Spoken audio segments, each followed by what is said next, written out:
빛을 전한 사람들 113강 하나님 저를 부르셨습니까? 라는 제목으로 말씀을 나누도록 하겠습니다. 가나안 땅의 지파별로 땅을 분배받은 이스라엘 백성들, 남아있는 모든 가나안 족속들을 몰아내라는 하나님의 명령을 순종하지 않고 오히려 그들과 동맹을 맺고 그들과 결혼하며 그들의 생활 방식을 따라 살던 이스라엘 백성들, 결국은 세월이 지나면서 그 가나안 족속들의 핍박과 침략을 받고 괴로움을 당하게 되었습니다. 메소포타미아의 왕 모압 왕, 그 후에 블레셋인들과 시스라가 인도하는 하솔의 가나안 사람들이 차례로 이스라엘 백성들을 압박했습니다. 그래서 하나님께서는 온니엘, 삼갈, 예후, 드보라와 바락이 그들의 구원자로 일어나 그들을 구원하도록 인도해 주셨습니다.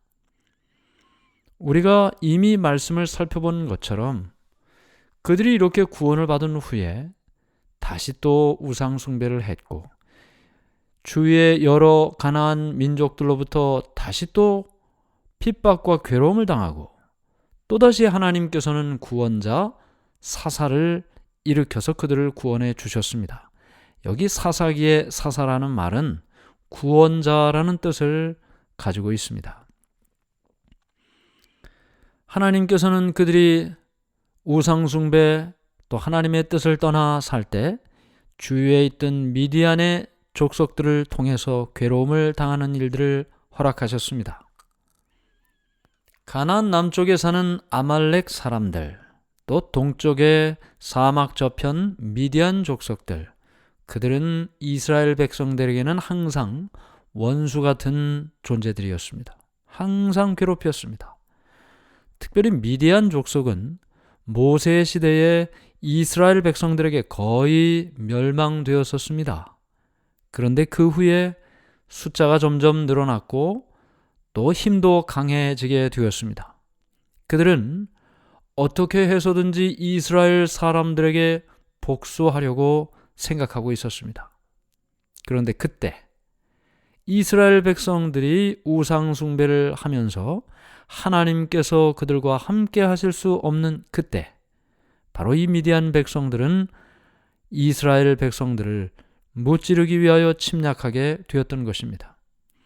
요단 동편에 있는 이스라엘 지파들뿐만 아니라 온 땅이 이 미디안 족속들 때문에 파괴되고 고통을 당했습니다. 메뚜기 떼 같은 그 사막에 거칠고 맹렬한 사람들, 많은 메뚜기가 그 떼로 곡식들을 다 갉아먹고 지나가는 것처럼 말이죠. 이 미디안 사람들은 그렇게 양떼와 소떼를 온 땅에서 다 빼앗아갔습니다.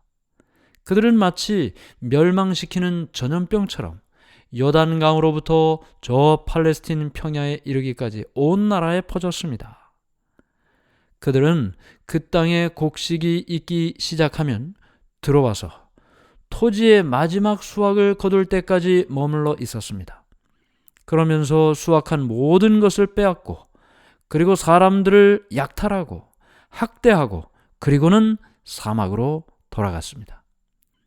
그러니 이스라엘 사람들이 살 수 있었겠습니까? 늘 수확할 때쯤이면 찾아와서 모든 것을 불태우고 또 죽이고 빼앗아가는 그들 때문에 결국은 그들은 집을 버리고 성이 있는 성 안으로 들어가 성체에서 살고 안전하게 그곳에서 생활하기 시작했습니다. 또 어떤 사람들은 산중의 동굴, 바위로 된 요새에서 미디안 사람들로부터 공격을 피할 곳을 찾았습니다. 이런 압박이 7년간이나 계속된 다음에 백성들은 고통 중에서 하나님께 기도했습니다. 자신들의 죄를 자복했습니다. 그리고 하나님께서 그들을 구원하실 구원자를 일으키시기를 간절히 기도를 드렸습니다. 이때 한 사람의 이름이 등장하는데요. 그의 이름은 바로 기드온입니다. 기드온은 므낫세 지파에 속한 요아스의 아들이었습니다.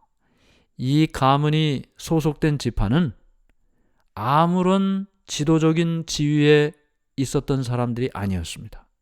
평범한 사람들이었습니다. 그러나 요아스의 가족은 용기와 성실함에 있어서는 모든 사람들로부터 박수를 받고 칭찬을 받는 그런 가족이었습니다. 그의 용감한 아들들, 요아스의 용감한 아들들은 사사기 8장 18절에 보면 모두 왕자 같더라, 그렇게 기록하고 있습니다. 그런데 이 요아스의 아들 중에 한 아들을 제외하고는 모든 아들들이 미디안 사람과의 싸움에서 죽었습니다. 하나 남은 아들이 있었는데 이 하나 남은 아들이 기드온이고, 나중에는 이 미디안 사람들이 기드온의 이름만 들어도 벌벌 떠는 그와 같은 용사가 되는 것입니다. 기드온은 하나님께로부터 그의 백성을 구원하라는 부르심을 받았습니다. 기드온은 그때 밀을 타작하고 있었는데요, 소량의 곡식을 감추어 두었습니다. 사람들이 보는 그런 곳에서 타작을 할 수 없었습니다. 그래서 포도즙틀 가까운 곳에서 타작을 했습니다. 그때는 포도가 익을 계절이 아니었기 때문에 아무도 보는 사람이 없었기 때문이죠.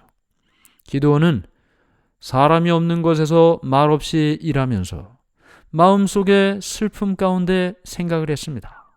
그의 동족들 이스라엘의 상태를 생각했습니다. 그들의 동족들 너무나 불쌍하게 살던 것을 그는 생각했습니다.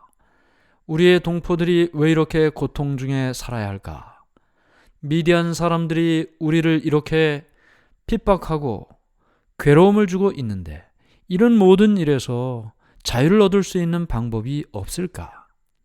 그때 여호와의 사자가 나타납니다.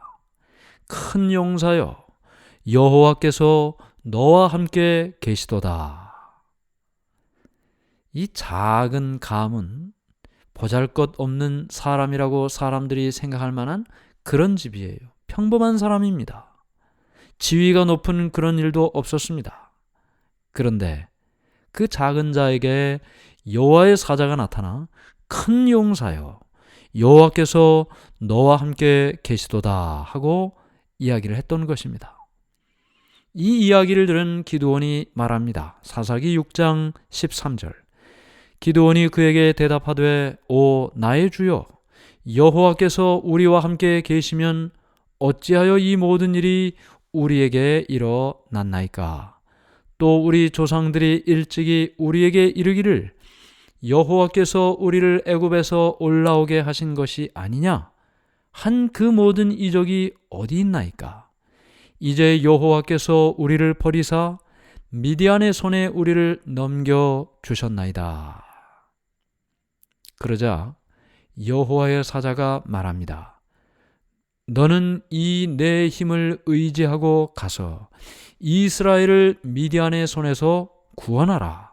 내가 너를 보낸 것이 아니냐.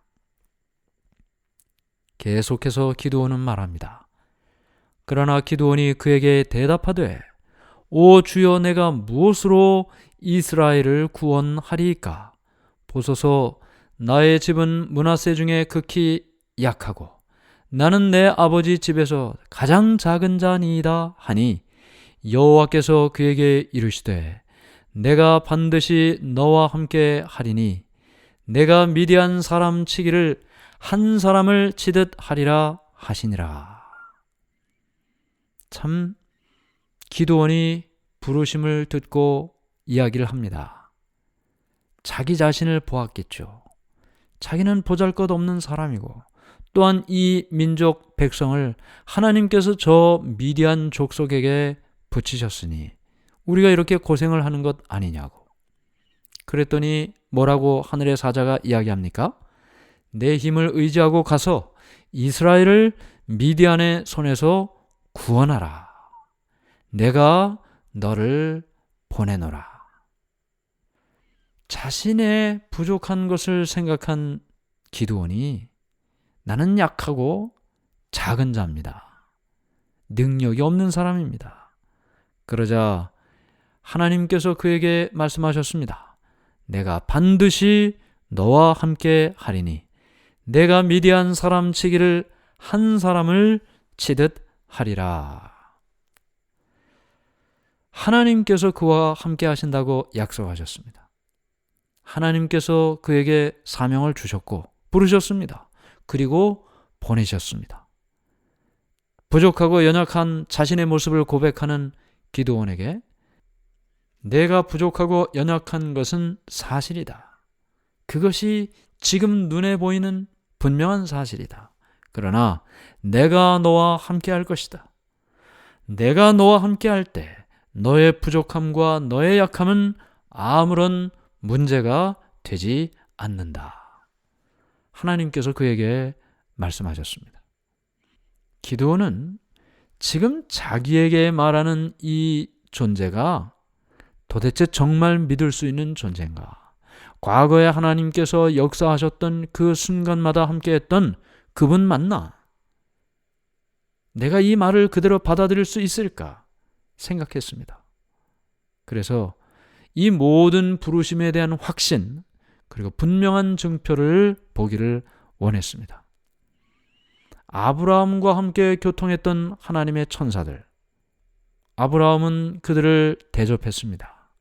이제 기드온도 하나님의 사자를 그의 손님으로 머물도록 간청했습니다. 기드온은 급히 집으로 가서 빈약한 창고에서 염소 새끼 하나와 무교병을 준비했습니다. 무교병이라는 것은 누룩을 넣지 않은 떡을 말합니다. 그리고 그것을 하늘의 천사에게 가져다 드립니다. 천사는 기드온에게 말하죠. 고기와 무교병을 가져다가 이 반석 위에다 두라. 그리고 그 위에 국을 쏟으라. 기드온은 말씀을 그대로 따라합니다. 반석 위에 고기와 무교병을 놓고 그 위에 국을 쏟았습니다. 그랬더니 천사가 손에 잡은 지팡이로 고기와 무교병에 그 지팡이를 대니 불이 반석에서 나와 재물을 태웠습니다. 그리고는 그 후에 천사는 떠나가고 보이질 않게 됩니다. 이 이야기는 하나님께서 부족하고 연약한 기드온을 부르셨고 확신을 갖기 원했던 그에게 분명한 증표를 보여주신 사건입니다. 이제 기드온은 그를 부르신 하나님의 부르심, 확신을 가지면서 그가 해야 할 첫 번째 일을 보게 됩니다. 우상 숭배에 대한 전쟁을 선언하게 되는 것입니다. 고향 사람들이 다 우상 숭배를 했기 때문에 기드온의 아버지였던 요아스도 오브라의 바알신을 위한 거대한 제단을 쌓고 그 백성들과 함께 우상에게 예배를 드립니다. 그런데 기드온이 이 제단을 무너뜨립니다. 그리고 고기와 무교병이 불살라졌던 그 반석 위에다가 하나님의 단을 세우고 하나님께 희생 제물을 드리라는 명을 받게 됩니다. 하나님께 제물을 드리는 일은 제사장들만 할 수 있는 일이죠. 그러나 그 말씀을 하신 분이 변경도 할 수 있는 것입니다. 그래서 기드온은 하나님의 말씀대로 미디안 사람들에게 나가 싸우기 전에 이스라엘 백성들 내부에 있는 우상 숭배를 먼저 없애는 일을 시작하게 됐던 것입니다. 기드온은 하나님의 명령을 충실하게 수행합니다. 만일 사람들이 보는 앞에서 그 일을 했다면 아마 그 일을 하질 못했을 것입니다. 그래서 그는 여러 종들의 도움을 받아서 그날 밤에 은밀하게 모든 우상들을 무너뜨립니다. 다음 날 아침에 그 우상 바알에게 예배하러 나온 그 오브라 사람들이 크게 놀랐겠죠. 그래서 도대체 이런 일을 누가 했냐고 알아보니 요아스의 아들 기드온이 했다는 사실을 알게 됐어요. 그래서 기드온을 죽이려고 했습니다. 그때 기드온의 아버지 요아스가 이야기를 했습니다. 사사기 6장 31절 요아스가 자기를 둘러선 모든 자에게 이르되 너희가 바알을 위하여 다투느냐? 너희가 바알을 구원하겠느냐? 그를 위하여 다투는 자는 아침까지 죽임을 당하리라. 바알이 과연 신일진데 그의 제단을 파괴하였은즉 그가 자신을 위해 다툴 것이니라 하니라. 이게 무슨 말인가요? 바알의 우상을 다 무너뜨리지 않았습니까? 바알이 자기 스스로도 보호를 못하는데 어떻게 너희를 보호하겠느냐? 그 말을 하고 있는 것이죠. 기드온을 해치려는 생각은 다 사라지고 기드온이 전쟁의 나팔을 불 때 다른 누구보다도 오브라 사람들이 제일 먼저 깃발 아래 모인 사람이 되었습니다. 그는 자기가 속한 므낫세 지파와 아셀과 스불론과 납달리 지파의 사자를 보내고 모든 사람들이 이 싸움에 동참하도록 했던 것입니다. 오늘 우리는 하나님께서 연약하고 부족한, 어떤 면에서는 너무나 평범한 기드온을 하나님의 종으로 부르시는 모습을 보았습니다. 기드온도 그것을 인정했습니다. 나는 작은 자고 약하고 부족한 사람이라고요. 그러나 하나님께서 말씀하셨습니다. 내가 너와 함께 할 것이다. 부르신 하나님께서 그에게 부족함을 보는 것 아니라 전능하신 하나님을 보고 순종하고 따르라고 말하고 있는 것입니다. 오늘 우리를 부르신 하나님, 사명을 주시는 하나님, 그 하나님의 부르심에 아멘하고 따라 나서는 우리 모두가 되기를 간절히 바랍니다. 하늘에 계신 하나님 아버지, 하나님의 은혜를 감사합니다. 부족하고 연약한 우리를 하나님의 종으로 불러주시니 감사합니다. 자신을 바라보지 아니하고 부르신 하나님을 바라보고 나아가게 해 주시옵소서. 예수님의 이름으로 기도드리옵나이다. 아멘.